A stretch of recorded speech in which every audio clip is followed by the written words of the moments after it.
Assalamualaikum warahmatullahi wabarakatuh. Sampurasun, sampurasun.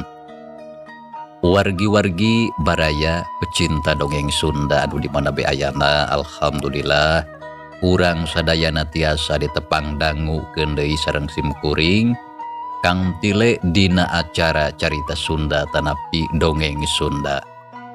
Urang nuluykeun hanca carita anu katunda mitra dina judulning carita Jakarana. Anu mana ieu carita teh hasil buah karya atanapi karangan Amburos Tipalihan Bandung. Kasugri kaum dangu dina jujutan hanca carita anu katunda. Pedaran Kang Tile kasapih kuanci dina mangsa medarkeun kayaan si Jupri sabatur-batur anu mana harita parantos anjog ka bumi na Paku Adinata anu kiwari jadi tempat panyicingan maranehna.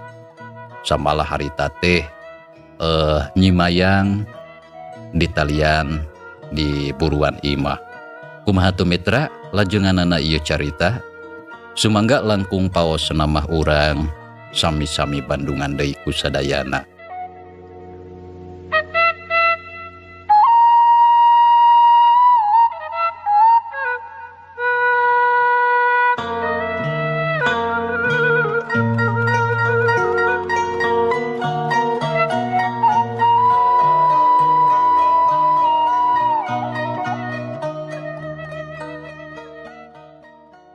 Wah, si ganaya nu teu beres ieu mah. Lantaran si Kuwu pamajikan anak katut pagawena reuweuh di dieu. Buah-buah kalabur kaya kieu mah. Ceuk si Asdur. Saenggeus boga pamikiran kitu teu leleda, terus gura-giru balik deui nyamperkeun ka batur-baturna anu keur dariuk ditepas ngareureuhkeun ka cape. Kumaha aya si guru teh Asdur? Tanya si Jupri bari melong ka si Asdur anu kakarajol. Ya eta puguh eueuh si Abah teh. Sambalah lain ngan ukur si Abah we anu eueuh teh. Dalah si Kuwu jeung pamajikanna katut badegana oge sarua eueuh. Panto dapur geus ngagemblang kitu deui panto kamar anu ditempatan ku si Kuwu geus muka jeung jandelana.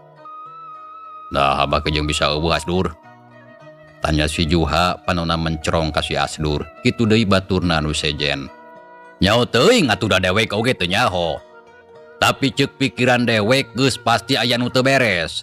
Sarta buah-buah si Kuwu jeung anu sejena kalabur sarta diudag ku si Abah. Kitu sigana mah. Wah, buah heueuh kitu euy. Tawanan kalabur sigana mah. Sarta diudag ku si Abah lantaran urang sararea eueuh di dieu. Moal salah kawasna mah kitu Juha. Tawanan ayeuna kalabur, tapi moal kabur sorangan. Lantaran maranehna moal waniun. Wani sote geus pasti aya jalma sejen anu mantuan. Sarta dewek curiga geus pasti ieu kajadian aya hubunganana jeung Nyimayang. Kitu ceuk si Jupri. Boga sangkaan lamun eta kajadian tangtu aya hubunganna jeung Nyimayang. Ngadenge caritaan kitu jep sararea jempe sakedapan taya anu cacarita.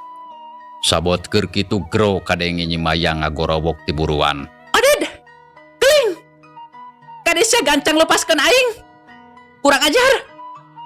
Juha, Dodeng, Asdur, sahawelah sok gancang lepaskan aing. Koplok teu uyahan sia, aing ngadoni cangcang kawas kadoma. Ceuk Nyimayang kegeruan kanu araya di jero imah. Sorana tarik mata katorekan. Beu meuni gandeng nyaeta awewe hiji ge matak jengkel. Cing tempo ka ditu Oded terus tanya ku maneh. Hayang naon cenah? Ceuk si Juha bari ngareret ka si Oded sarta nita sangka nempo Nyimayang. Wah, ku si laing we atuh Juha. Dewek mah capek hayang leueuh. Maneh mah aing nitah teh kala nitah deui. Sarua puguh capek dewek oge. Sok atuh keling tempo ku si laing. Ceuk si Juha terus nitah deui ka si keling. Tapi sabot keur kitu gro deui Nyimayang ngagorowok leuwih tarik batan tadi. Oded, Juha, keling. Kenaon atuh si laing teh ngajaredog wae? Kuat ka dilepaskeun aing. Cangkol sia kurang ajar. Ceuk Nyimayang ditungtungan ku nyarekan. da puguh keur ambek pisan. Sok atuh gancang keling sampeurkeun euy. Ngarah teu gandeng. Culi mun asa rawing dewek manggadengena oge. Lamun seug lain anak si guru buah ku aing geus dikumahakeun. Estuning batak jengkel. Ceuk si Juha bari ti kakareket hatena ngarasa gemes ka Nyi Mayang. Kekekeun rasa berkeun. Nada harek nada haun atuh cedah. Jung si keling nangtung terus muru kalawang.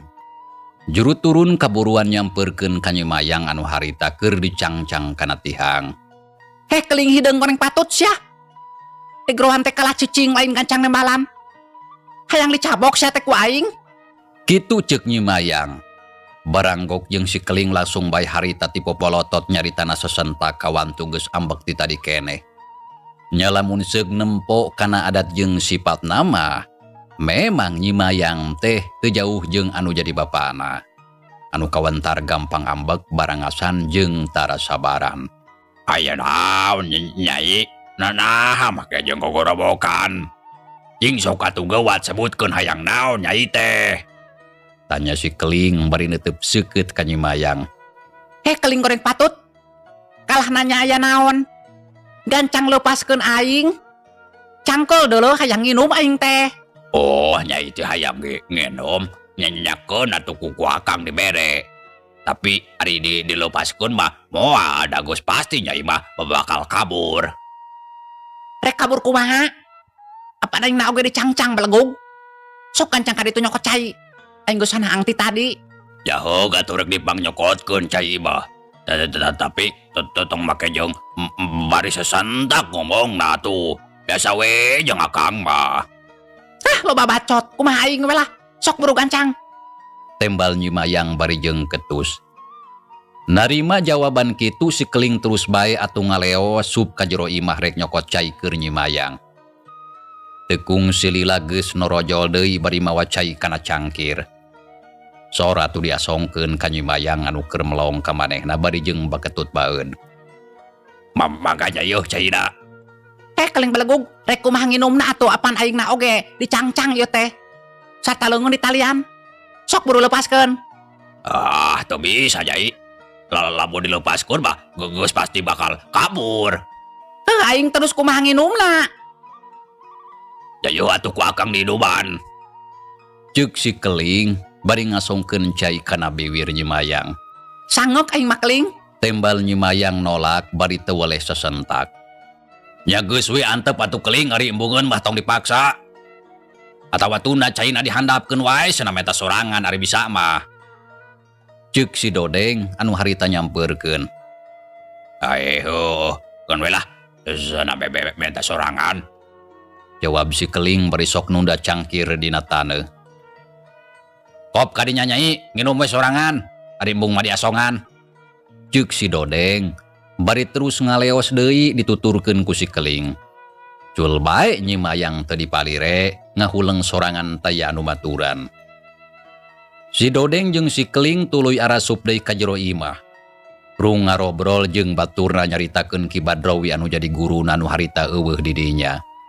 Sarata teuing ka mana sabab can puguh jujutana. Samalah rek nyusul oge bingung kawantu teu jelas tujuanna. Nya akhirna sakabehna meunang kacindekan rek cicing bae nungguan imah.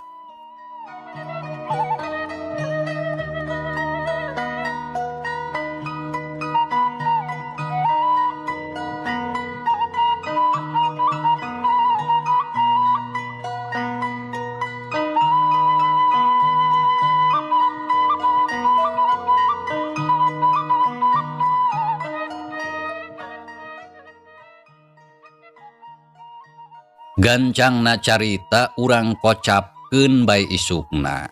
Kira wanci haneut moyan. Torojol saurang jalma datang anu tayalian ti Ki Badrawi anu harita kakaraan jog kadinya. Kesangna luwut leet matana burahay beureum. Napas ngahegak. Tapi barang nempo di buruan imah aya saurang awewe anu keur dicangcang. Puguh ngarasa heran, nya terus disampeurkeun. Sanggeus deukeut sarta sidik kana rupana. Ki Badrowi meningaranjug lantaran anu dicangcang teh tetela anakna Nyi Mayang. Mayang? Ceuk Ki Badrowi bari mencrong ka anakna. Nya barang ngadenge kitu Nyi Mayang gancang ngaliuk kebegrewas. Lantaran anu ngomong teh bapana anu geus lila teu panggih. Keur sajongjongan Nyi Mayang kalah ngahulang. Mayang, kamanya wae hidup Nyai anyaking anyak Abah. Geuning ku tega hidup mangejat tinggalkeun anu jadi kolot. Tanya Ki Badrowi nyaritana leuleuy teu sosorongot kawas biasana. Sareta tina sorot matana ngagambarkeun rasa kanyaa. Hatena kacida ngarasa bunga lantaran Nyi Mayang anu jadi anakna aya di dinya. Sedengkeun Nyi Mayang ditanya kitu teu waka ngawalon. Tapi kalah terus ngeluk tungkul siga bueuk menang babuk. Geling! Lepaskeun si anak dewek Nyi Mayang! Nah maka dicangcang kieu kawas kacawanan. Karunya dulu. Ki Badrowi ngagorowok ka si Keling sangkan ngalepaskeun Nyi Mayang. Nya puguh atuh si Keling jeung baturna anu keur araya di imah menipating guru bugrewas. Sarta sakabehna gancang guragiru nyampeurkeun. Kunaon maraneh ti anak dewek maka dicangcang? Bah, lamun Nyi Mayang teu dicangcang mah geus pasti bakal lepas. Anu tangtu bakal hese deui pikeun nenewakda. Jawab si Keling bari melong ka guruna. Yae heueuh bener. Tapi teu nanaon ayeuna mah lepaskeun oge teu kudu sieun kabur. Daya dewek. Jeung na deui lamun wani kabur mah tinggal bajeg we sukunya. Sok ayeuna mah buru lepaskeun. Ceuk Ki Badrowi minta sangkan ngalepaskeun anakna. Nya ari saenggeus meunang parentah ti guruna sarupa kitu mah. Si Keling gancang harita keneh ngalaanan tali anu dipake nyangcang awak Nyi Mayang. Sarta tekung silila oge geus bisa bebas. Gep Ki Badrowi kana leungeun anakna terus ditungtun dibawa asup ka jero imah.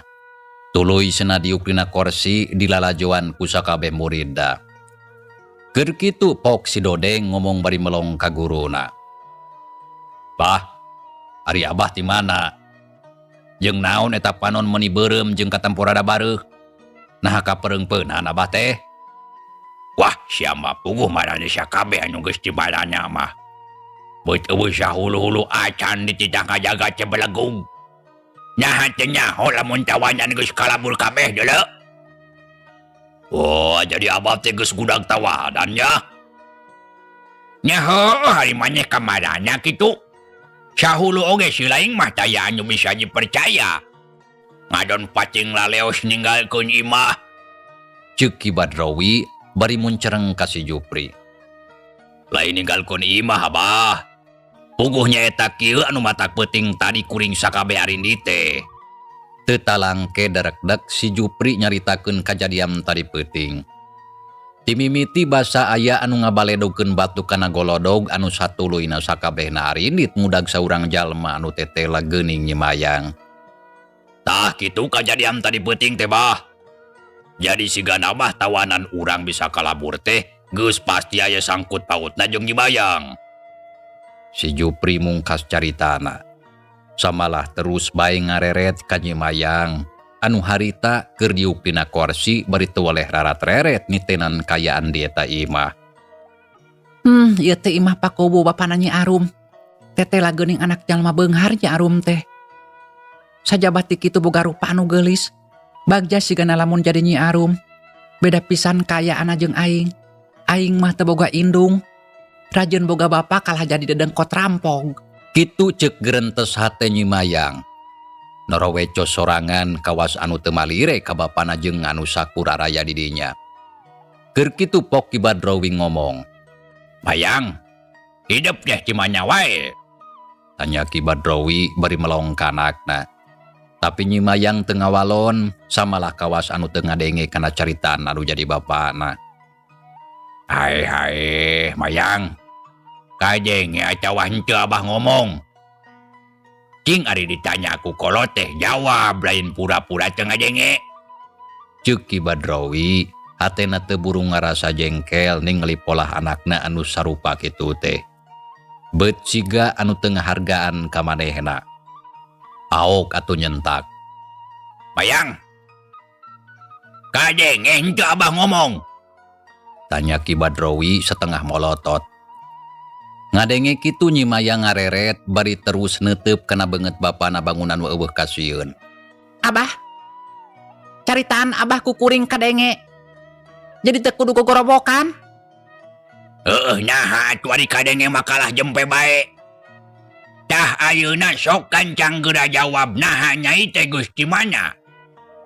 Bet kalah luas leos teu puguh. Ulah sok kitu ari taeun teh anyaking. Lantaran abah teh hariwang. Sabab hade goreng oge hidup teh anak abah. Ceuk Ki Badrowi maksakeun nyaritana leuleuy. Sok padahal ari hate mah greget kanu jadi anakna lantaran teu ngagugu kana kahayangna. Ah kuring mah geus ti mamana we abah. Sarta abah mah teu kudu nyaho lantaran eueuh perluna bah. Walon Nyi Mayang kalayam tatag bari teu leupas neuteup ka Ki Badrowi. Ngadenge jawaban kitu Ki Badrowi ngarenghap narik napas habis-habisan nahan kasabaran. Nyaheug teu nyanaon ari hidupmu ngabajakeun maka abah. Tapi abah rek tumanya. Sarata kudu dijawab anu bener. Naha hidup teh aya sangkut pautna jeung kalabuna cawanyan abah. Oh eta, nya abah. Pakubu jeung bojona dilepaskeun ku abdi. Walon Nyi Mayang ngajawab anu sabenerna. Nya puguh bae atuh Ki Badrowi meuni buncelik ngadenge kitu teh. Nyel atuh ambek ka anakna. Be ambe tete aboga anak teh meuni asa ku kacida teuing maneh teh Mayang. Wang kelang bea ku sorangan sarta jelas wani pipiluan kana urusan abah.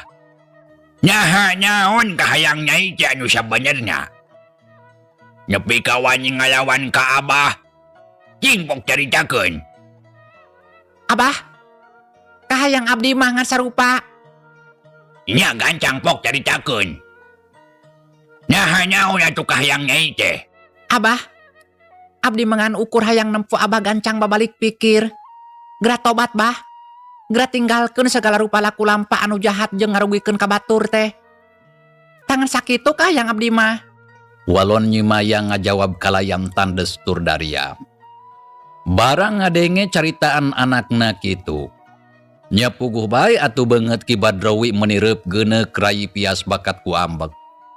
Hatena panas beut asa dipapatahan kuno jadi anak. Tapi sanajan kitu Ki Badrowi sateka polah nyabar-nyabar maneh. Sedengkeun si Jupri jeung anu sejena saurang oge taya anu milu cacarita. Sakabehna ukur ngabarandungan bae kana gunem caturna Nyi Mayang jeung bapana. Yoh jadi kitu nya kahayang nyai teh. Nya kitu. Terus lamun abah teu ngagugu nyai rek kumaha? Ki Badrowi tumanya deui bari jeung neuteup seukeut kana beungeut anakna. Nya lamun teu daek ngagugu kana pamenta abdi mah teu nanaon bah. Tapi abdi oge moal daek ngagugu kana kahayang abah. Tak kitu. Jawab Nyi Mayang nyaritana beuki tandes estuning taya kasieun. Sarta jelas moal daek ngagugu kana kahayang anu jadi bapana. Mayang, nya ansya maneh teh wang kelang bangkad wadah. Eta kakolot jelas wani ngalawan. Dasar anak kurang ajar sia. Ki Badrowi nyentak panona molotot ka Nyi Mayang. Sarta sakilat dampaleungeunna ngalayang ngababuk meja. Hiu. Gebro borobot sapada harita. Meja anu aya di hareupeunna teh paburantak. Nya barang nempok kitu sakabeh anak buahna anu ti tadi ngabarandungan hampir kabeh pating gurubu greuwas. Asnur keling.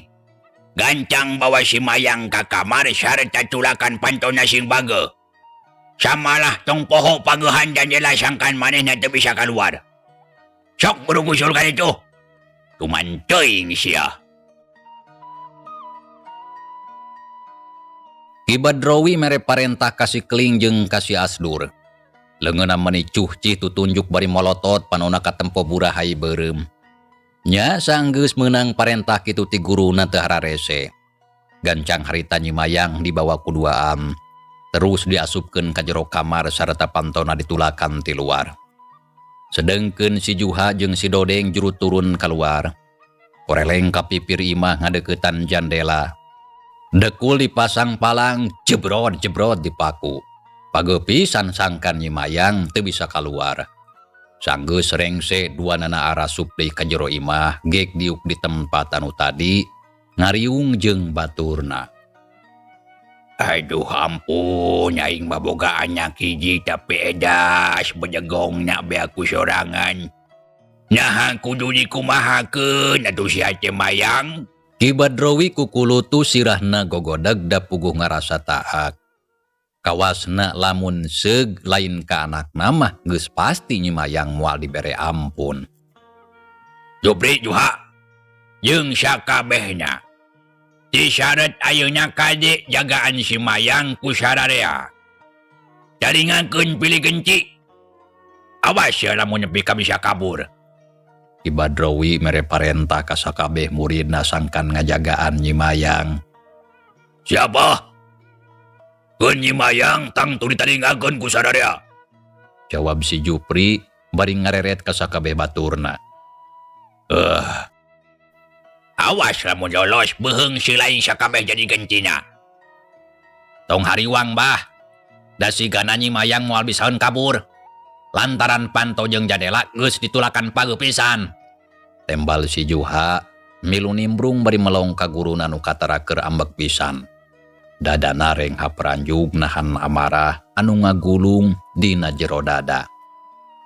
Abah, lamun geus kieu kumaha ayeuna pipetaun urang? Ngenyaan nyaon Jupri? Ya ngeunaan si Kowu atuh Abah. Apan ayeuna maranehna teh geus kalabur. Nah kudu diteangan tuluy ditewak atawa rek diantep bae. Kae heuh nya puguh we atuh si Kowu jeung pamajikanna nya kudu diteangan nepi ka panggih.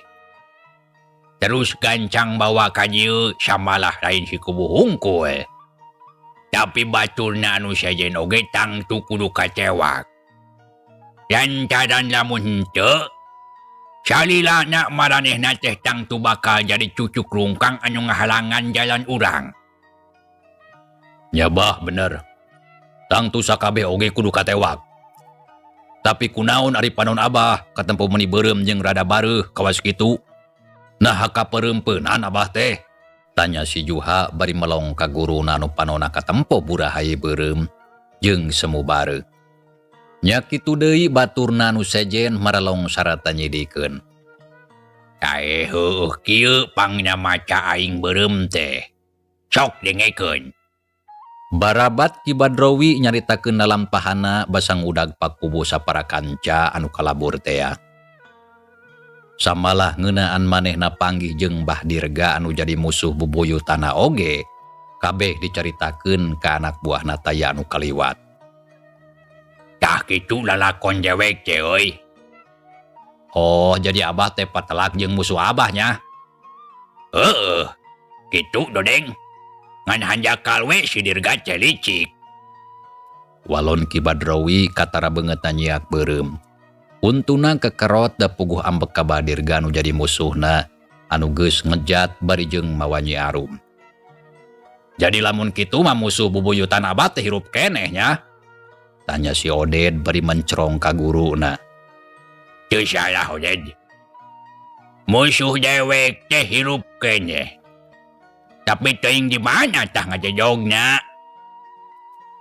Dalamun nyaho mah sok sanajan ditungtung langit oge moal burung di udag ku dewek. Sarta rek tuluy di pojadan. Jadi anak si Kowu anu geulis teh dibawa ku musuh Abah atunya? Heueuh Juha teh salah. Tah kulantaran kitu isukan si laing Juha keling Jupri Oded. Sok gancang ngaridaret jangan si Kowu jeung baturna. Kitu deui paluruh musuh dewek si Dirga nepi ka kapanggih. Tah tugas maneh Asdur, Dodeng. Ngajaga di dieu talingakeun si Mayang anak dewek. Ceuk Ki Badrowi mere parentah ka sakabeh muridna. Sangkan nareangan pakubu jeung maluruh Mbah Dirga nepi ka kapanggih.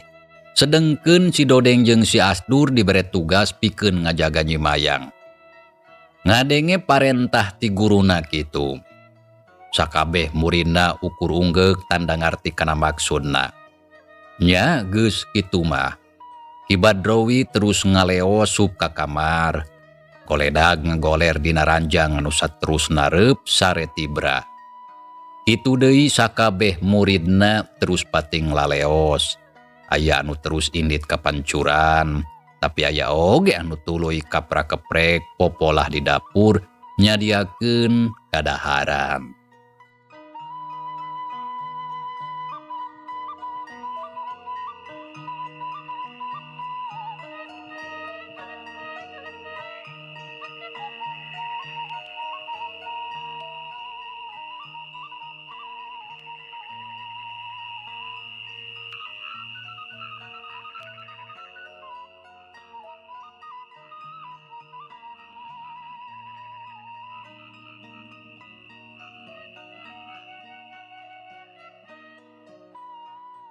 Mitra kaum dangu kocapkeun isukna. Si Jupri, si Juha, si Oded jeung si Keling ti isuk kene oge geus saragedangdan. Lantaran rek ngajalankeun tugas tinu jadi guruna. Nya saenggeus sagala rupana tarapti sarta geus aramitan kanu jadi guruna. Si Jupri jeung baturna ari ditinggalkeun lembur Sindang Sari. Sedengkeun Nyi Mayang anu ayeuna keur dikerem di jero kamar kacida ngarasa bingungna. Da puguh teu bisa incah. Gawena ngan ukur diuk ngajentul ngalamun bari nanggep tuur. Samalah nepi ka aya kana sawatara waktu lilana kituna teh kaitung ti peuting keneh. Sedengkeun kayaan di luar harita geus beurang. Sora hayam jago kadenge reang kongkorongok patembalan ditema ku sora manuk anu raricit tina dahan. Kudu kumaha hari geus kieu. Aing jadi teu bisa incah ka mamana. Matak bingung. Dapiraku atuh ari aing kudu terus cicing di dieu mah. Nyi Mayang ngagerendeng ngomong sorangan bari jung aptunangtung tina diukna. Tuluy bulak-balik lelempangan di jero kamar. Tapi bari jeung mikir neangan cara anu hade sangkan bisa kaluar ti dinya. Geus kitu koloyong lempang ngadeuketan kana palebah panto. Ceulina diantelkeun ngadon ngadedengekeun kayaan di luar kamar. Bareng jeung kitu kadenge sora bapana keur pating gerendeng ngobrol jeung si Asdur katut si Doding di tepas imah. Araya geuning si Abah teh. Keun urang geruannya sugan bae daek muka panto. Da aing teh embung ari kudu dikerem wae mah. Ceuk Nyi Mayang ngomong sorangan. Geus kitu celeungkeung ngageruan bapana. Abah! Abah! Nyi Mayang ngageruan ka bapana tapi teu ditembalan sigana mah teu kadengeun. Bah! Abah! Nyi Mayang ngageruan deui ka bapana. Ku ayeuna mah sorana leuwih tarik batan tadi. Samalah leungeunna gegedor kana panto. Ari Ki Badrowi jeung muridna anu dua barang ngadenge Nyi Mayang gegeroan, jep sakedapan mah jarempe. Bah, Nyi Mayang gegeroan. Sigana hayangkeun kaluar. Wah, kajen antep we Dodeng. Teu kudu dijenge. Keun heula ngadah kapokeun. Ae, geus dibere dahar acan. Geus ari dianturan mah. Tapi duka di dahar duka henteu. Tapi duka di dahar duka henteu. Nyakeun bae antep lah. Anu penting geus dibere dahareun. Tembal Ki Badrowi kawasan teu hayang malire kanu jadi anakna. Bah! Abah, buka bah! Abdi hayang kacai. Nyi Mayang ngageroan deui bari jeung gegedor. Tuh bah hayangun kacai. Kumaha buka atawa ulah? Tanya si Asdur bari ngareret ka guruna anu keur melenyun udud padudan. Keun bae antep Asdur. Nyi Mayang mah bisi ngabohong. Nyambut hayang kacai anu puguh alasan unggul. Lantaran hayang kaluar. Jawab Ki Badrowi bari jongjon bae udud. Ngadenge kitu si Asdur jeung si Dodeng ukur silih reret. Tapi bareng jeung kitu gero deui atuh Nyi Mayang ngageroan sorana kalah beuki tarik bae matak gandeng anu ngadenge. Abah! Buka panto bah. Nah teka denge lamun abdi hayang kacai. Torek atau baku mah abah teh. Sok buru buka bah. Tuh abah. Nyimayang gegeruan deui. Nah rek diantep wae. Ceuk si Dodeng bari ngalieu ka lawang panto kamar anu harita keur digedoran. Be ambe tambah babanyit asa ku kacida teuing kalakuannya. Estu ning ngahajakeun. Da lamun lain anak yang tunggus digaplok ku aing kah. Mending oge tiang heula atuh bah. Ngarah jempe sabab lamun henteu bakal tuluy gogorobokan bari jeung gegedor kana panto. Ulah ku jawe kurang tempo. Bisi ngadon jipu si Mayang mah lantaran manehna mah pintar loba akalna. Ceuk Ki Badrowi bari jung nangtung terus ngaleos muruka kamar anu ditempatan ku Nyi Mayang. Dituturkeun ku si Asdur jeung si Dodeng. Aya naon Mayang? Gogorobokan ngagandengkeun maneh mah. Tanya Ki Badrowi sanggeus aya di hareupeun panto. Barang ngadenge sora bapana, Nyi Mayang atoh sareta serengeh seuri sorangan. Bah, abdi teh hayang kacai bah. Cing buka heula pantona. Wah, ya kudu kacai cicing we di dinya. Montong sok loba peta. Dari abah manya atuh kudu cicing. Apan geus disebutkeun abdi hayang kacai. Berubah buka panto geus teu kuat tapi raku ari kudu kacai di dieu mah. Nya daek tuh kira-kira ngabersihan. Tembal Nyi Mayang. Tembal Nyi Mayang maksa sangkan panto dibuka. Ngadenge kitu keur sakedapan Ki Badrowi rada ngahuleng. Lantaran lamun Nyi Mayang kaluar sok sieun bisi kabur deui. Tapi lamun henteu dibuka kumaha? Lantaran anakna hayang kacai. Abah. Nah kalah jempe. Sok buru buka heula teu kudu sieun da abdi mah moal kabur. Samalah rek ngaguguk kana sakabeh kayang abah. Tapi lamun teu percaya mah tungguan we atuh ku abah. Kitu ceuk Nyi Mayang anu aya di jero kamar. Samalah kitu nate manehna mah bari jeung nyerenge seuri. Lantaran geus yakin lamun panto pasti bakal dibuka. Nya heugah tua direk kacai mah. Tapi awas ya lamun wani kabur. Moal atuh abah sok buru buka. Nya geus kitu mah kolotrak Ki Badrowi ngalaan kunci. Brai panto muka breh atuh katempo anakna Nyi Mayang keur ngajanteng nangtung. Red ka bapana anu keur ngabadaga di lawang. Bari mureleng katara bangun anu keheul. Mitra, cag heula ieu carita urang tunda heula. Insyaallah kin urang lajengkeun deui. Hatur nuhun mitra kana naon rupi peratosana. Wilujeng kantun. Wassalamualaikum warahmatullahi wabarakatuh.